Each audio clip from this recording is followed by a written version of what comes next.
Lakshmi here. Laleta, Laleta, Laleta, Hridaya Purvam. Oh my god, it's an excellent movie.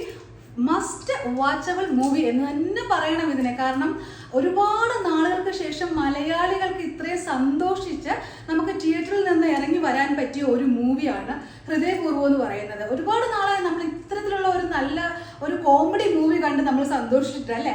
അപ്പോൾ അതിനകത്ത് അഭിനയിച്ചിരിക്കുന്ന എല്ലാവരും, ലാലേട്ടൻ്റെ കാര്യം പറയാനില്ല, സൂപ്പർ സൂപ്പർ സൂപ്പർ.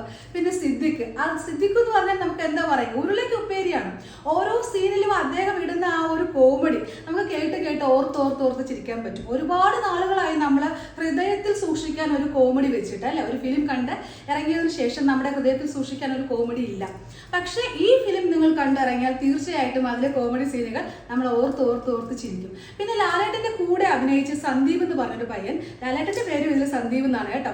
ആ പയ്യൻ എൻ്റെ അമ്മ എന്താ പറയുക എന്ന് വെച്ചാൽ അതും ഇതുപോലെ തന്നെയാണ്. ലാലേട്ടൻ ഒന്ന് ഇങ്ങോട്ട് ഇടുന്നു, അദ്ദേഹം ഒന്ന് അങ്ങോട്ട് ഇടുന്നു. നമുക്ക് ഇങ്ങനെ എന്താ കണ്ടിരിക്കാൻ പറ്റിയ ഒരു മൂവി. ഒരുപാട് നാളുകളായി നമ്മളിങ്ങനെ ഒരു മൂവി മലയാളത്തിൽ മിസ് ചെയ്യുന്നു. ഇനി ഇതുപോലുള്ള നല്ല നല്ല മൂവികൾ വരട്ടെ. അപ്പോൾ സത്യൻ അന്തിക്കാട് സാറിന് ഒരു ബിഗ് സല്യൂട്ട്. കാരണം ഇത്രയും നല്ല ഒരു വലിയ ഇടവേളയ്ക്ക് ശേഷം അദ്ദേഹം ഇത്രയും നല്ലൊരു മൂവി നമുക്ക് തന്നതിന്.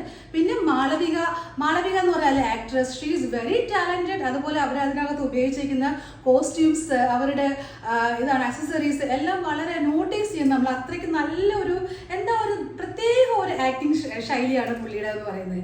അതുപോലെ ലാലു അലക്സ്, ജനാർദ്ദനൻ എല്ലാ പേരും അടങ്ങിയിട്ടുള്ള ഒരു നല്ല പക്ക സത്യൻ അന്തിക്കാട് മൂവി. അപ്പോൾ ആരും മിസ് ചെയ്യരുത്, എല്ലാവരും ഹൃദയപൂർവ്വം തിയേറ്ററിൽ പോയി തന്നെ കാണണം. മസ്റ്റ് വാച്ചബിൾ മൂവി എന്ന് തന്നെ ഞാൻ പറയും. പിന്നെ ഇതിനെല്ലാം പുറമേയായിട്ട് ഞങ്ങൾക്ക് സന്തോഷിക്കാൻ പറ്റിയ വേറൊരു കാര്യം കൂടിയുണ്ട്. ഞാൻ ഖത്തറിലാണ് ഉള്ളത്. അപ്പോൾ ഞങ്ങളുടെ ഖത്തർ മലയാളികളുടെ എല്ലാവരുടെയും പ്രിയപ്പെട്ട, ഞങ്ങൾ സ്നേഹത്തോടെ ചന്ദ്രേട്ട എന്ന് വിളിക്കുന്ന ഞങ്ങളുടെ ചന്ദ്രമോഹൻ സാറും ഇതിനകത്തൊരു ഭാഗമായിട്ടുണ്ട്. അപ്പോൾ എല്ലാം കൊണ്ടും ഞങ്ങൾ അടിപൊളിയായിട്ട് എൻജോയ് ചെയ്തു. നിങ്ങൾ ആര് കണ്ടാലും ഇത് മിസ് ചെയ്യരുത് കേട്ടോ. മിസ് ചെയ്താൽ നമ്മൾ ചെയ്യുന്ന ഏറ്റവും വലിയൊരു അബദ്ധമായിരിക്കും. സോ എല്ലാവരും തിയേറ്ററിൽ പോയി കാണുക ഹൃദയപൂർവ്വം. Thank you so much.